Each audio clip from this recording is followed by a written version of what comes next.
Bueno, entonces esa sería la primera aproximación, ¿verdad? ¿Qué significa? Es lo mismo pensar y ser. Hombre, porque al ser, al concepto de ser, solo se puede llegar con la inteligencia, con el pensamiento, con el logos. Digamos que no es posible llegar a la noción de ser con los sentidos. Es una abstracción, ¿eh? Es una idea o un concepto, ¿verdad? Las ideas o conceptos solo se puede llegar a través de la inteligencia. O sea, todo es un concepto. Ahora, nosotros no vemos todo. Nosotros estamos inmersos en ese todo y vemos porciones muy pequeñas de ese todo. O sea, es imposible. Estoy haciendo un poco la distinción entre el pensamiento concreto, el pensamiento de los sentidos, el pensamiento abstracto o el pensamiento formal. Por eso es lo mismo pensar y ser.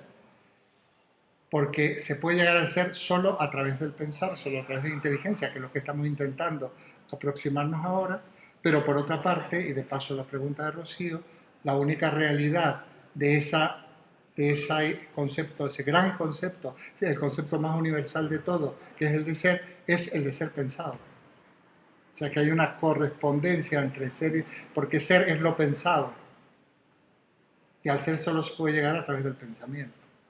¿Lo entendéis esto? No tiene otro contenido que aquel que el propio pensamiento le ha dado, ¿no? Y lo que ha descubierto como a ese término que es la palabra y el concepto de ser, que en el fondo no deja de ser una variable, por eso estamos intentando darle un contenido. Nosotros podemos formular oraciones válidas con el término ser. No entiendo lo que es el ser, por ejemplo. Si hay una oración válida, pero ser tenemos que ver qué contenido es. Hay muchos contenidos, que no es el caso del término ser, que han sido muy criticados en la filosofía. Por ejemplo, una famosa expresión de Heidegger, un filósofo del siglo XX, que dice, la nada, nada es. O mejor dicho, la nada nadea en no sé dónde. Muy poético, pero dice, bueno, pero ¿qué está diciendo este señor? ¿Qué contenido tiene el término nada? Pero lo usamos y lo entendemos. ¿Eh? No entiendo nada. ¿Tienes dinero? Nada. O sea, entendemos lo que quiere decir nada. Sin embargo, es muy interesante el contenido, la cuestión semántica en la filosofía, ¿no? Como por ejemplo el término cero y muchos otros, o los enunciados negativos, etc. Bueno, ¿alguna pregunta? Resistíos, ¿eh? Si verdaderamente esto os país una cosa que no sabéis ni por dónde cogerla, me lo decís. ¿Resistíos? Sí. Sí, yo quería preguntar, o sea, cuando hablamos de Parménides, digamos, aislado, la verdad es que el tema de la comparación, por lo menos para mí, se vuelve bastante difícil. Es decir, si este señor, como todos los filósofos de su época, lo que pretendía era dar una explicación de la naturaleza, de la física, al menos así lo entendieron, él dice, la física es todo, ¿no? La física es el ser.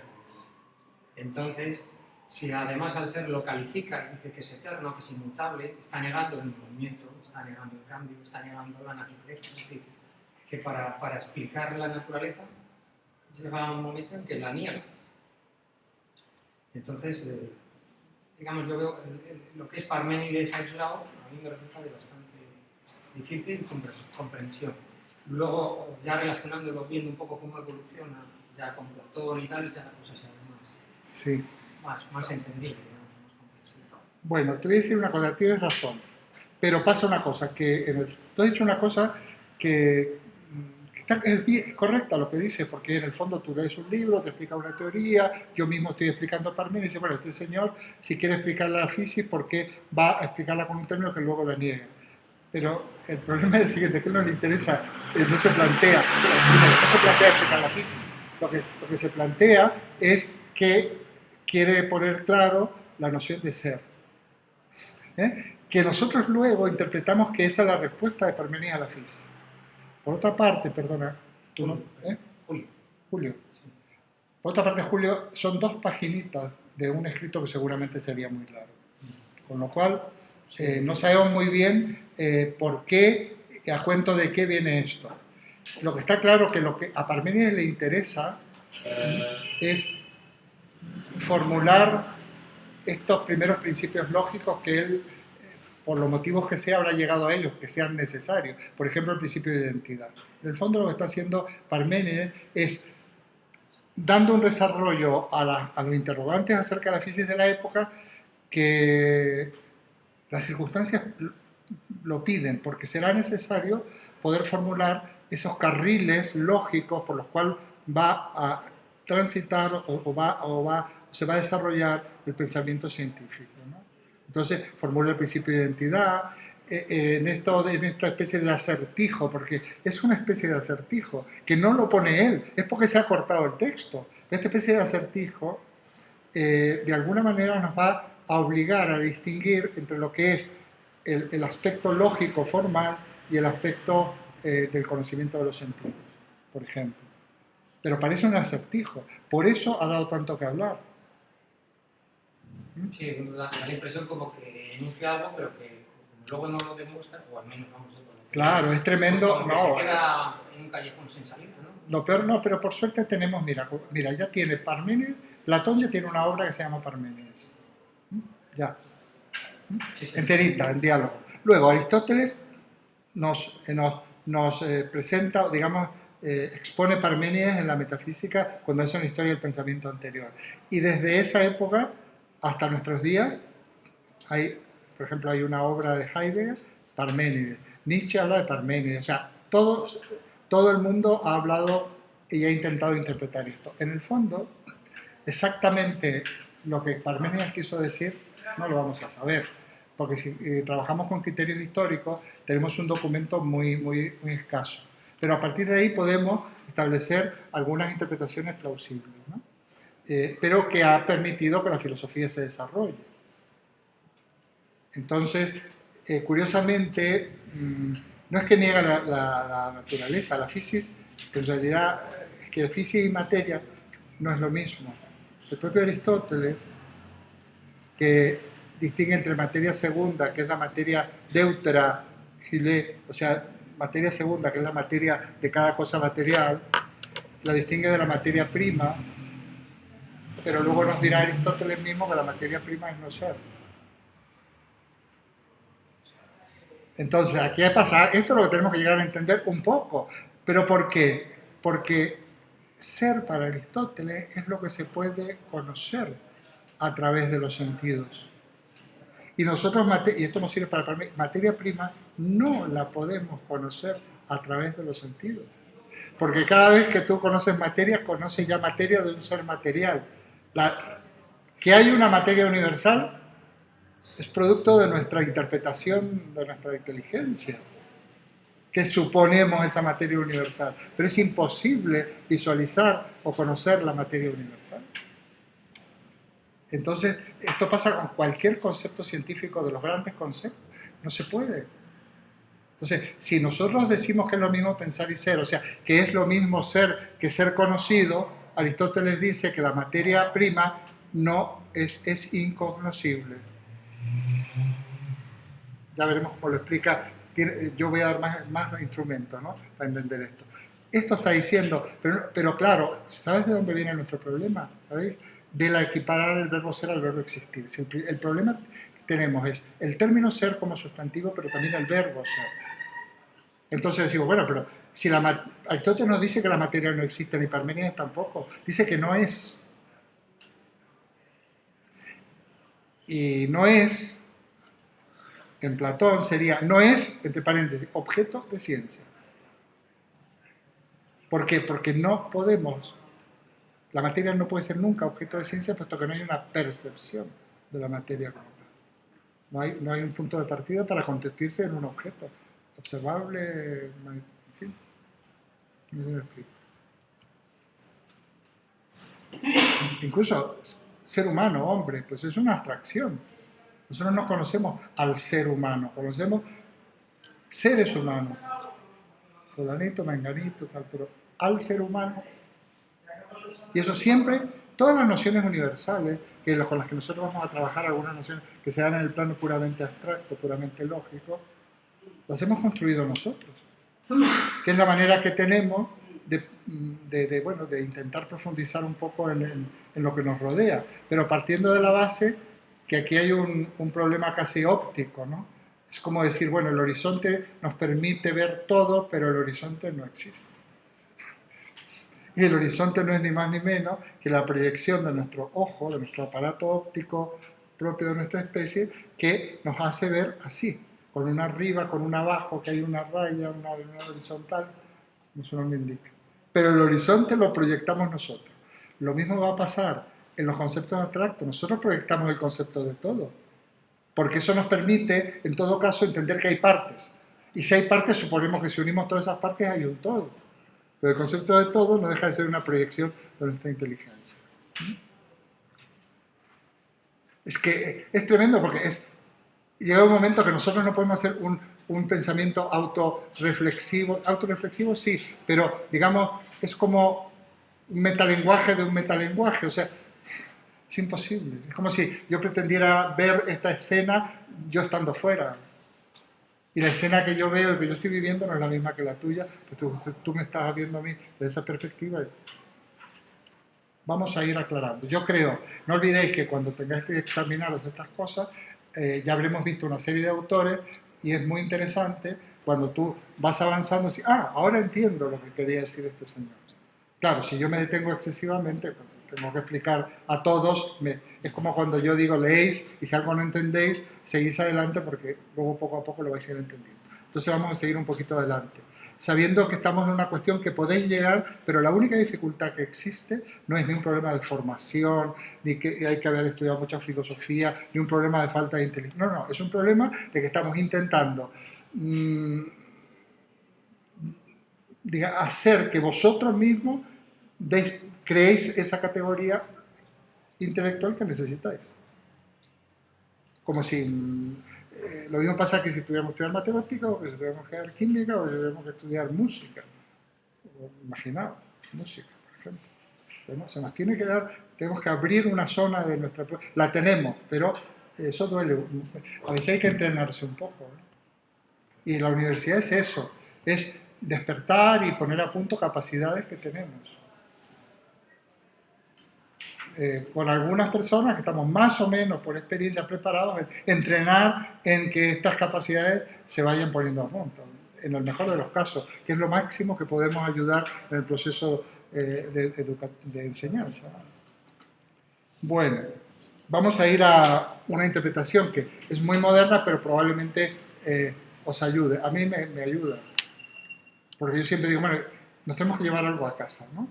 Bueno, a ver qué nos llevamos de esto, que además nos sirva. Menudo reto o menuda pretensión la mía. Bueno, vamos a ver. Mira, el término ser, ya no olvidéis que también cuando hablábamos, hacíamos una pregunta por la física, hablábamos del arjé, que quiere decir principio, origen, pero también fundamento. Con el término ser pasa algo por el estilo.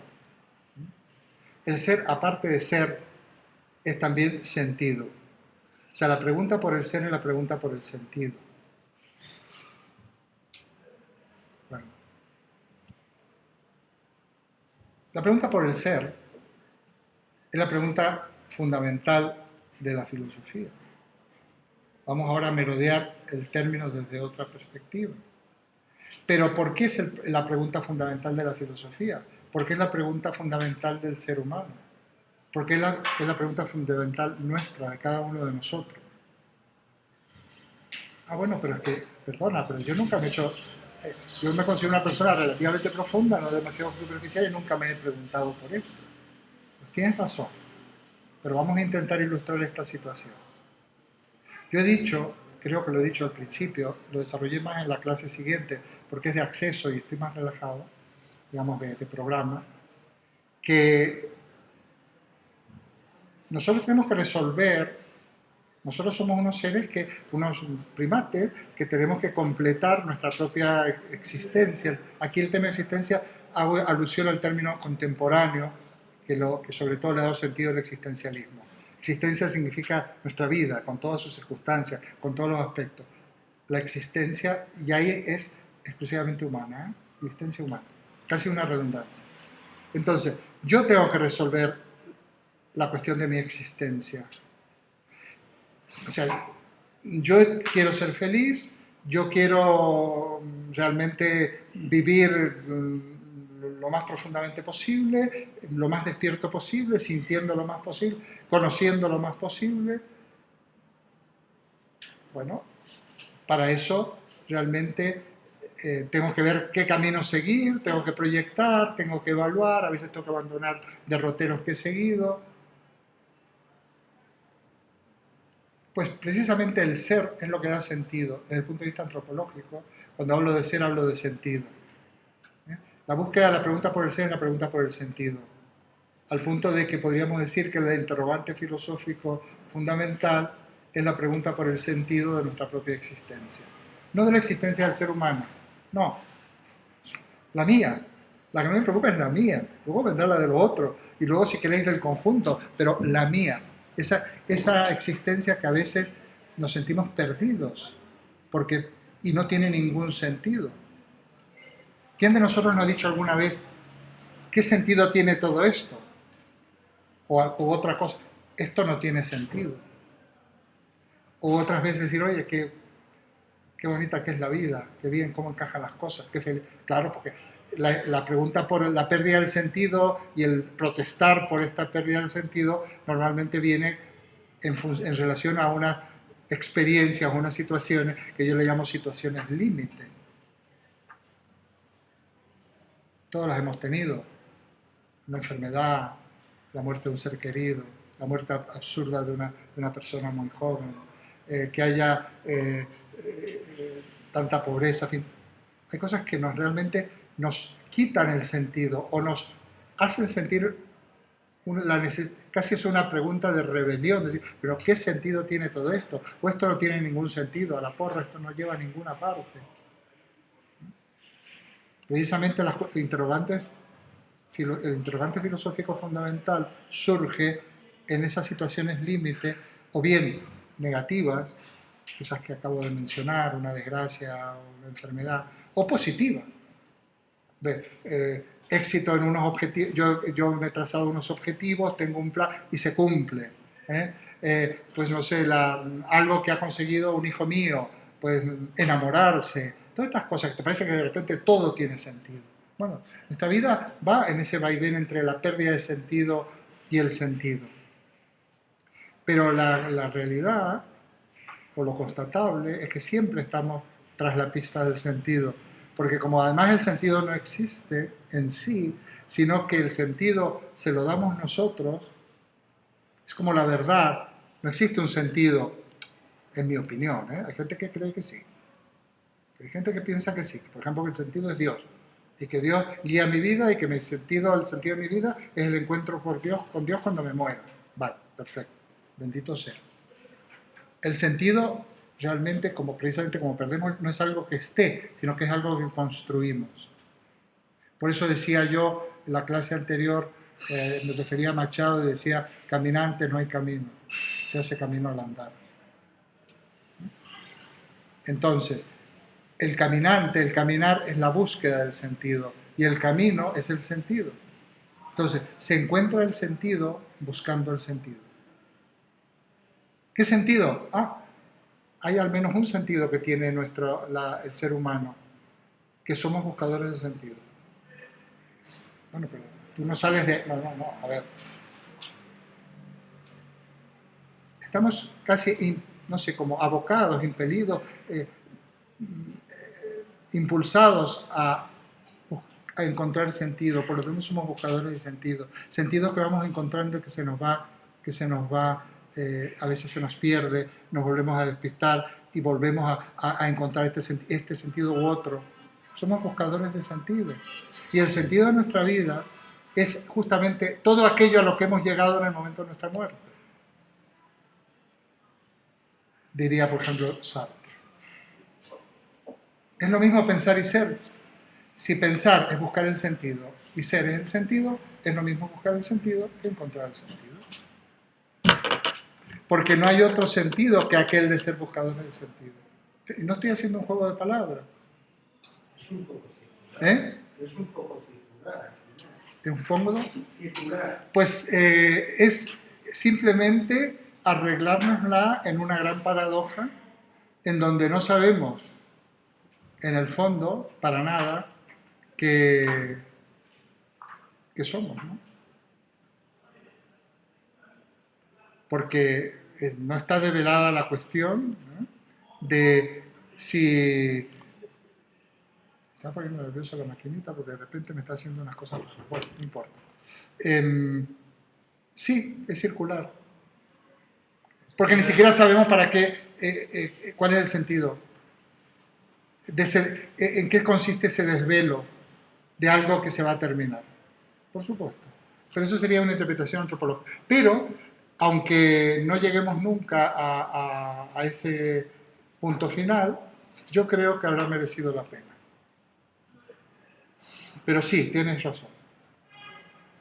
Bueno, esta es una interpretación que va dentro de una línea que me parece sugerente, es iluminar la cuestión desde otro punto de vista, pero que también es acusada de que ser puro palabrerío o pura poesía. ¿Estamos de acuerdo? Bueno. O sea, que sentir, pensar, ser, pensar y sentir prácticamente van unidas. Ser y pensar van unidos, porque, fíjate, Sí. Tú piensas, el pensar, todos los tipos de pensar que tú quieras, ¿eh? También el pensar, no solo el pensar científico, sino el interrogarte, el pensar para ver cómo resuelves un problema, es tu ser, tu manera de ser, en el fondo. ¿Entiendes? Y por otra parte, la primera es como la más simple, pero es también compleja, decir, bueno,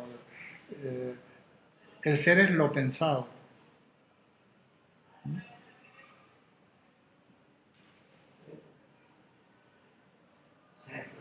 ¿Mm? Bueno, no importa. Yo creo que nos podemos quedar aquí y avanzar un poquito, porque volveremos a ello, ¿no? Entonces, de alguna manera, el sentido, hablando ya de una persona particular, nos lo vamos fabricando, entre comillas, viviendo. Exactamente. Lo mismo que una sociedad o el mundo o la humanidad, a lo largo de la historia, trata de buscar su sentido, ¿no? O que estamos haciendo aquí, ¿no? Muy bien. Y hay un sentido de la historia. Por ejemplo, San Agustín, que lo tocaremos un poco deprisa, pero es cuando aparece un poco la filosofía de la historia, que en la época griega no, porque el concepto de historia en Grecia está casi anulado por su concepción por las maneras, precisamente la circularidad de la temporalidad tal como lo entienden los griegos. Pero efectivamente hay un sentido de la historia y hay un sentido de nuestra propia historia individual, ¿no? Pero es verdad, Iñaki, ya una cuestión más personal, el máximo sentido que descubro es vivir con sentido. Buscando sentido, dándole sentido a las cosas, dándole sentido a las personas que están a mi alrededor, respetando, digamos, unos códigos éticos ahora que se han debatido. No, pero es verdad, a mí me llamó la atención las cosas que escuchaba de esta gente, decía, bueno, todos partían de decir, bueno, el respeto a los derechos humanos. Y está bien, porque ese es el máximo, digamos, el máximo fundamento ético que tenemos hoy en día, porque lo hemos conseguido por consenso y después de muchas luchas y de mucho sufrimiento. Y entonces, bueno, y para mí tiene sentido. Ese es el sentido que encuentro. Y no digamos nada si a la cuestión del sentido le unimos la cuestión de la muerte. Precisamente, la reunión que vamos a tener, un seminario que tenemos, un grupo de gente, uno de los temas propuestos, que ya lo habíamos tratado hace 3 o 4 años, es el tema de la muerte. Porque la muerte es un elemento muy interesante para poder profundizar en la cuestión del sentido. Entonces, diría Sartre, somos un ser para la muerte. Y esto no es nada pesimista. Yo lo que veo que en todo esto hay como una especie de petición de postulado, como en matemáticas, si aceptas que 1 más 1 son 2, a partir de ahí puedes construir lo que quieras, pero que no hay nada que explique el ser es. Eso es una petición de postulado. Sí, pero ese postulado es un intento, sí, muy bien, muy bien. Porque en realidad un postulado es algo que no tiene demostración. que no, no viene de un... Efectivamente, tal postulado es que el ser es y el no ser no es, son los primeros principios lógicos de los cuales no hemos podido salir en la ciencia. Sí, perfecto, tienes razón. Pero que hay un postulado básico, que estamos aquí y que tenemos que seguir adelante, que nos han, como dirían los existencialistas, nos han arrojado la existencia y a ver cómo te las arreglo. Ese sería el postulado, que no lo podemos negar, puesto que estamos vivos. Es que por eso la filosofía no da respuesta. Hombre, puede ayudar a ordenar cosas en la lógica, en la filosofía de la ciencia, pero en la filosofía, la antropología filosófica, la pregunta por el hombre, nuevamente Kant. Hombre, llegaremos a Kant, y Kant es muy interesante en este aspecto, cuando diga, bueno, la pregunta fundamental de la filosofía, no lo dice, sí, lo dice. Dice, ¿qué puedo conocer? ¿Qué debo hacer? ¿Qué me cabe esperar? Son las tres preguntas. ¿Qué puedo conocer? La ciencia. ¿Qué debo hacer? La ética. ¿Qué me cabe esperar? Bueno, el fin último, para que estoy, el sentido. Pero él dice luego, punto a partir. Bueno, en definitiva, ¿qué es el hombre? Esto es muy, muy definitivo. Me refiero, esta formulación es tan sencilla, genial. ¿Qué puedo conocer? Toda la ciencia. Y desarrollamos el conocimiento y estamos cada vez más, ¿no? Y descubrimos y analizamos, bueno, y logramos avances en tecnología, en medicina, todo lo que sea. ¿Qué debo hacer? ¿Qué debo hacer según qué? Claro, hemos llegado por evolución a una ética racional y laica, no lo que diga un papa, un obispo, un ayatollah o no sé quién. Lo que entre todos nos pongamos de acuerdo para conseguir una sociedad donde quepamos todos y estemos a gusto, ¿no? Bueno, ¿y esto por qué? Que es el fin último. Kant, para él será que hay otra vida. Fíjate, la palabra que tú has usado son los famosos postulados de la razón práctica. Kant, que es un científico de la cabeza a los pies, dice, bueno, ahora voy a postular la existencia de Dios, la inmortalidad del alma y la otra vida, ¿no? Dice, porque mi vida no tendría sentido sin esto. Y se acabó. Y se queda tan ancho, porque efectivamente en la cuestión de la respuesta del sentido solo caben, digamos, opciones, apuestas. Yo diría siempre que son opciones. Y como es el terreno de la libertad siempre apuesta.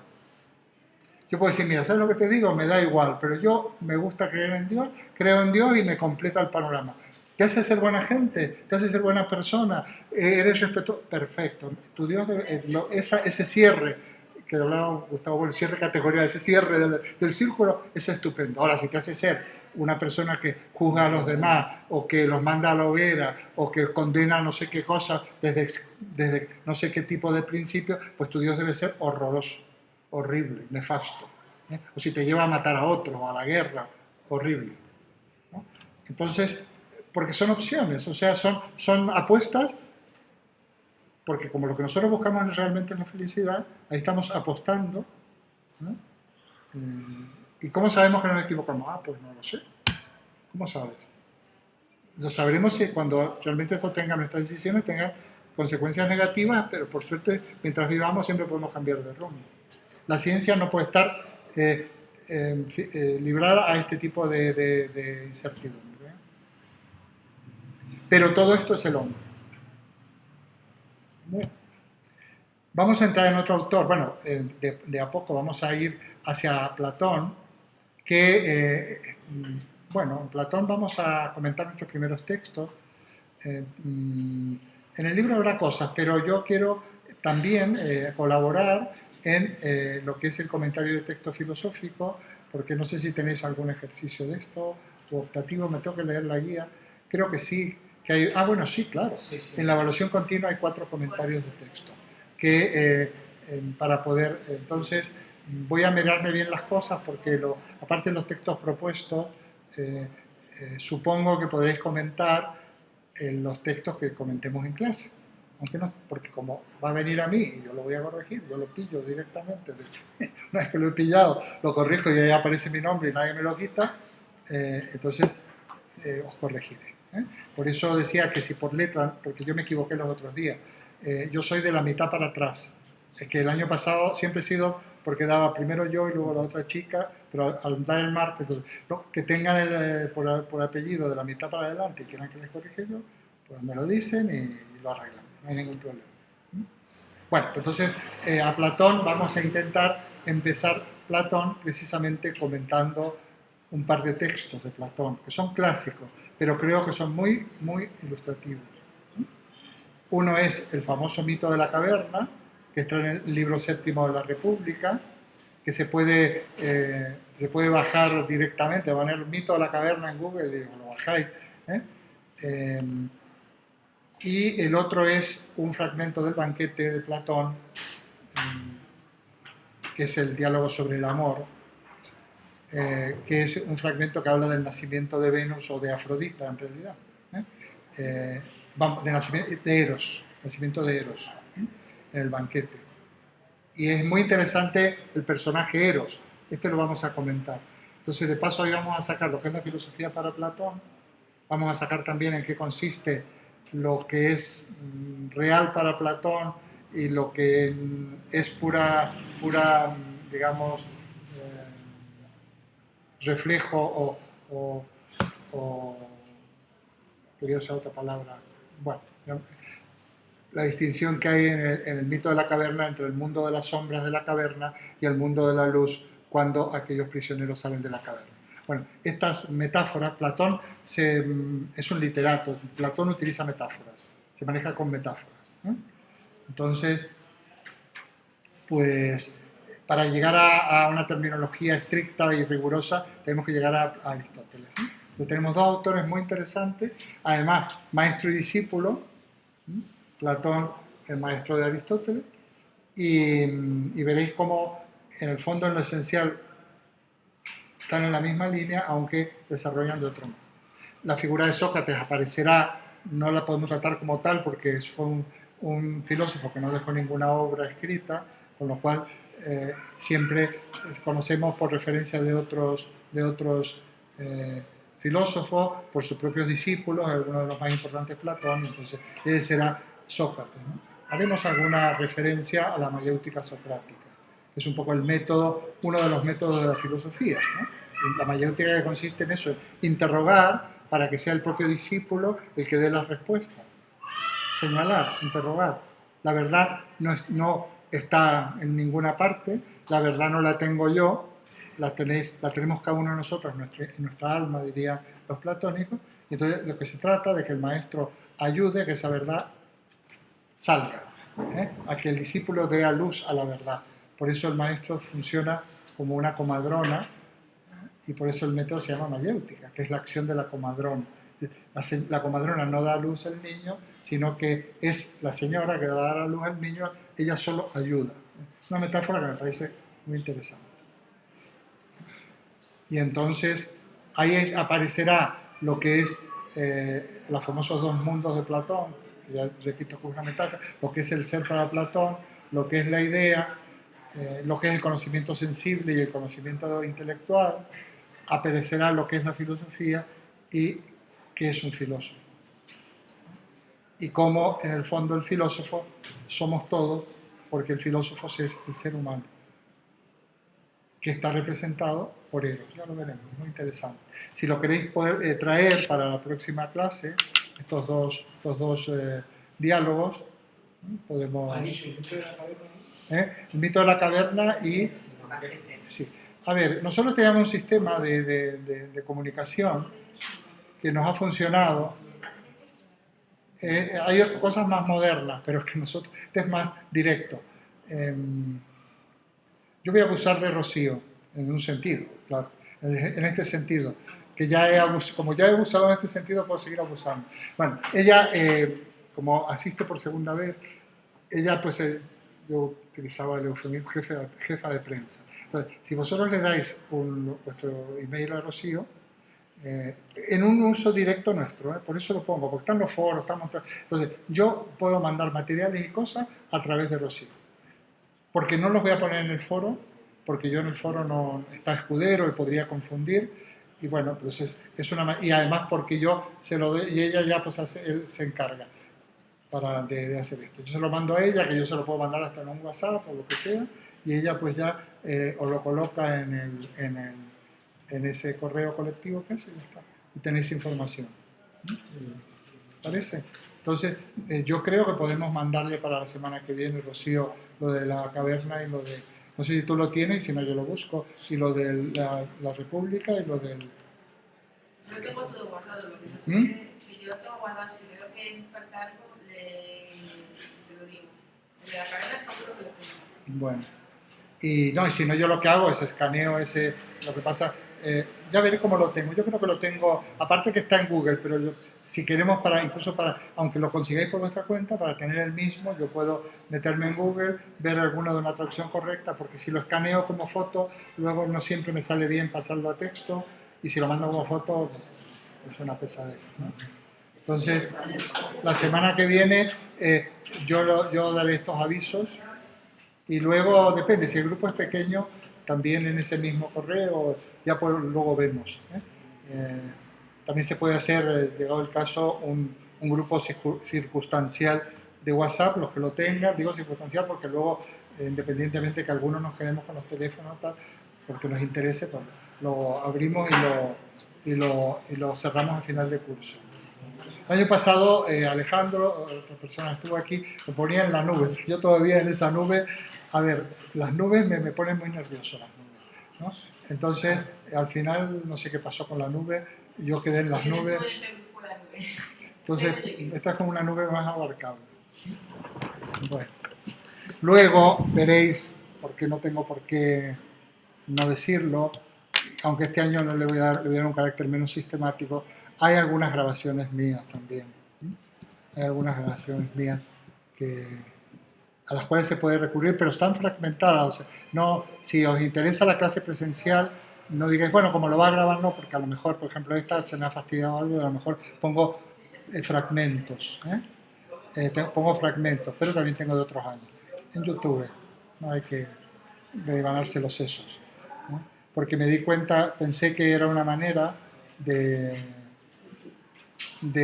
disponer, de que todos, de abrir, porque yo creo que el saber lo tenemos que abrir, no lo tenemos que cerrar. Pero no pasa nada, creo que, como en la universidad hay toda una historia de problemas de todo tipo, dije, bueno, yo por qué no puedo yo dar el salto y de hecho me ven en distintas partes, mis clases las ven en Estados Unidos, por distintos sitios, me sorprende cuando recibo las estadísticas, ¿no? Y de gente que me escribe y tal, entonces ya me siento como más útil, ¿no? Porque digo, oye, mira, esta cosita que aquí somos unos pocos, resulta que luego la ven, algunas clases ya pues tienen casi mil visualizaciones y otras 80, 30, 20, depende, ¿no? Entonces pues se genera un debate y eso.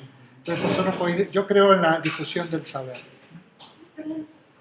No, para nada. Creo en la difusión del saber. Porque yo creo que si de algo nos sirve estudiar y de algo sirve la universidad, es precisamente porque si somos más, sabemos más, conocemos más, somos más libres. ¿No? ¿No? Bueno, avanzamos un poquito porque nos queda, hoy estamos bien, ¿no? De tiempo, ¿verdad? Vamos a presentar un poco entonces, bueno, voy a hablar de otros autores de más o menos aledaños. Ya sabéis que no puedo desarrollar todo. Hay otro pensador, bueno, Parménides, cuando hablábamos de los físicos milesios, en las respuestas a la cuestión de la física, decíamos, bueno, están los que dan la respuesta material y los que dan la respuesta formal. Se me ocurre a mí. Otros dicen pluralistas y monistas, eso me parece más complicado. Más, digamos, que tiene una carga ya interpretativa mucho más interesada. Entonces, tenemos a los milesios, tenemos a los atomistas, los famosos atomistas, que van hilando fino en cuanto a cuál es de alguna manera la estructura de la materia, de la materia.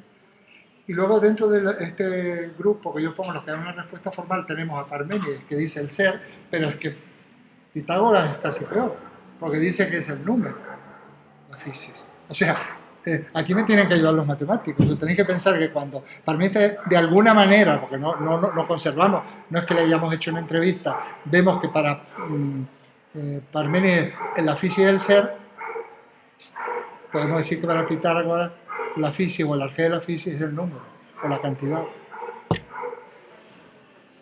Entonces, fijaos cómo, y si además el arjé de la física o el sentido de la física va a ser el ser, pues podríamos hacer por carácter recíproco, decir que, bueno, que para Pitágoras el ser es el número, es la cantidad. ¿Qué estamos diciendo? Bueno. Dos escuelas que quiero mencionar desde el punto de vista histórico. La escuela eleata, los eleatas. Todas estas escuelas se desarrollaron en el sur de Italia, de la península itálica. No de Italia como tal, porque no existía, sino en el sur de lo que es la Italia actual. Tenemos por un lado Parménides y Zenón de Elea, las famosas aporías de Zenón sobre el tiempo y sobre la distancia, las relaciones de tiempo y distancia, etc. Y Pitágoras, la escuela pitagórica, en donde la clave de esto es comprender en qué consiste el número o la cantidad como respuesta a la cuestión de la física. Por otra parte, la escuela pitagórica de alguna manera constituye una secta mística de culto a Orfeo, que son los órficos, por eso se habla de los órfico-pitagóricos, y tiene que ver, luego se les ha sacado mucho destilado a estas cosas hasta el día de la fecha, la relación que hay un poco entre los números y la mística y la numerología, bueno, todas estos de saber apócrifo que va quedando en la cuneta, pero que está ahí, Y entonces menciono esto porque para entender a Platón, yo voy hacia Platón, pero voy a hablar un poco de ello, tenemos que entender que Platón se nutre, por un lado, de Sócrates, que tengo que destacar un poco su figura, por otro lado, de Parménides, de la tradición parmenidia, y cuando se va a Italia porque se exilia de Atenas, está bastantes años en Italia, tiene relación con los órficos pitagóricos. De ahí, por ejemplo, toda la doctrina de la inmortalidad del alma, la concepción del alma para Platón, la ha adoptado la noción de alma de Platón, que es la noción de alma de los griegos, que tanto luego ha sido asumida por el cristianismo y ha hecho mucho daño, por otra parte, el dualismo platónico, pues la toma de los órficos pitagóricos. Y también Platón tiene dos bases muy importantes para poder afirmar que el conocimiento está en nuestro interior. También en la filosofía hay como tendencias, ¿no? Donde el verdadero conocimiento está en uno mismo. Bueno, es verdad que la búsqueda, si lo unimos esto a la búsqueda del sentido, podemos decir que, bueno, que realmente tenemos que también bucear en nuestro interior, ¿no? Entonces está el famoso conócete a ti mismo, que estaba en el oráculo de Delfos, que lo podemos tomar un poco como emblema, el conócete a ti mismo, gnócete autón, que dice el oráculo. Y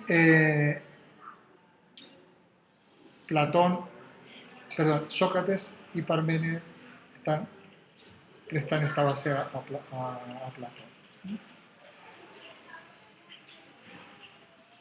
Bueno, para Sócrates, ya sabéis que Sócrates es un personaje real, un maestro ateniense, bueno, es la época de los sofistas, sobre también los que habría que decir algo. Los sofistas eran maestros. En Atenas, sobre todo en Atenas, eran como la democracia ateniense requería de una formación para que los ciudadanos libres y pertenecientes a esta gran asamblea que era la polis, pues tenían una formación.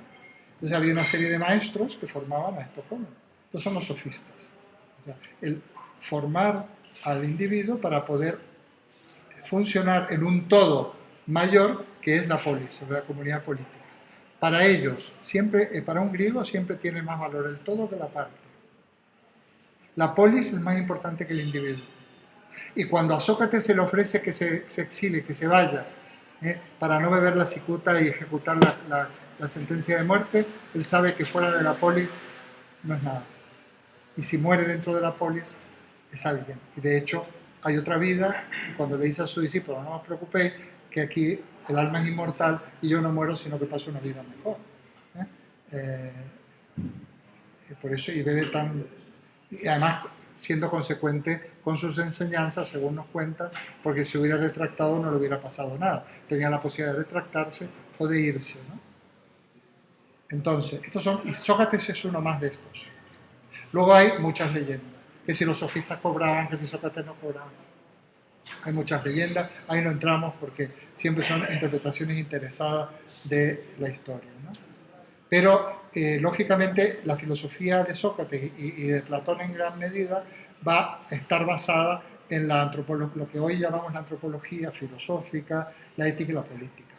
El concepto de bien, el concepto de libertad, de bien común, etcétera, etcétera. La ética y la política. Y también antropología, o sea, lo que en aquella época se le llamaba, bueno, los medievales le llamaban psicología, que no tiene nada que ver con la psicología, bueno, tiene muy poco que ver con la psicología actual, pero que es el hombre en la medida de que nosotros realmente, ellos dicen que es el hombre. La respuesta que van a dar a lo que es el hombre los griegos, de paso seguimos con lo de Iñaki, es que el hombre es filósofo. Eso, el hombre, el ser humano, hombre y mujer, claro, el ser humano para los griegos es ser filósofo, es eros. ¿Y ser filósofo qué es?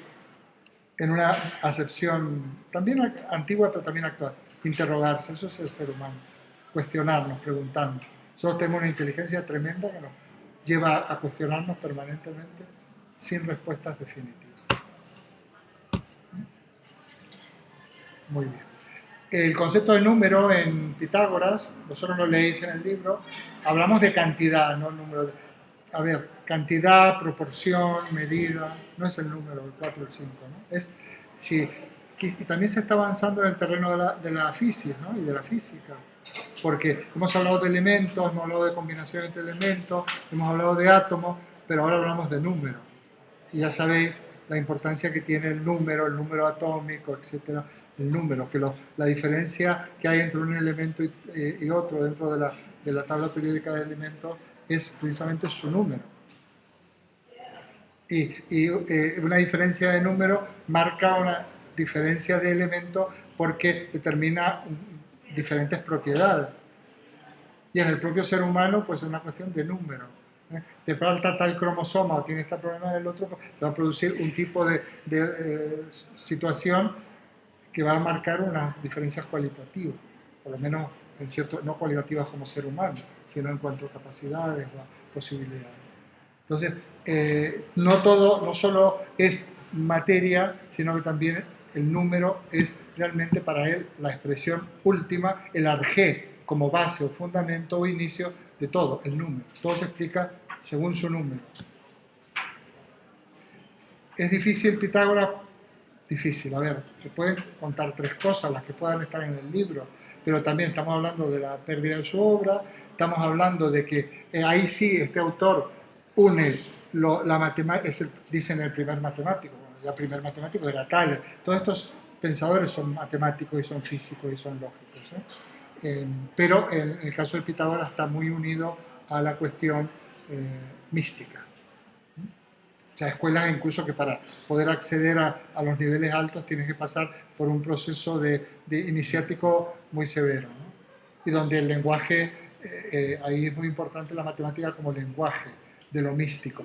Entendiendo lo místico aquello que es inexpresable dentro de ese círculo del que hablamos, ¿no? Es inexpresable, lo inexpresable. Pero hemos dicho que para Parménides la fisis es el ser. Hemos dicho que para Parménides la fisis es el ser. El ser hemos dicho que es todo lo que existe. Todo lo que es. De alguna manera, lo que es tangible. No, al revés. Todo lo que es. Todo lo que existe. Sí, lo y que en es. cambio, para Pitágoras la fisis es el número es algo abstracto. O sea, No, el ser de Parménides también es abstracto. No, el número porque la física, el arjé de la física, el fundamento, el principio, lo que marca diferencia, lo que da sentido, es el número, la cantidad, porque las cosas son según su cantidad. Es, de alguna manera, luego Aristóteles hablará de la cualidad. Cantidad y cualidad son un poco lo que definen, ¿no? Pero lo que pasa es que la cantidad determina la cualidad también. A ver, se va hilando más fino y van saliendo distintos aspectos a tener en cuenta a la hora de profundizar en el concepto de physis o de ser o de naturaleza. No es que solo sea esto, ¿no? Pero eso va unido a que es posible realmente el conocer el número de las cosas, ese número que determina la cualidad, será posible en un proceso de conocimiento interior y en un proceso místico, iniciático, si no, no se te va a revelar ese número.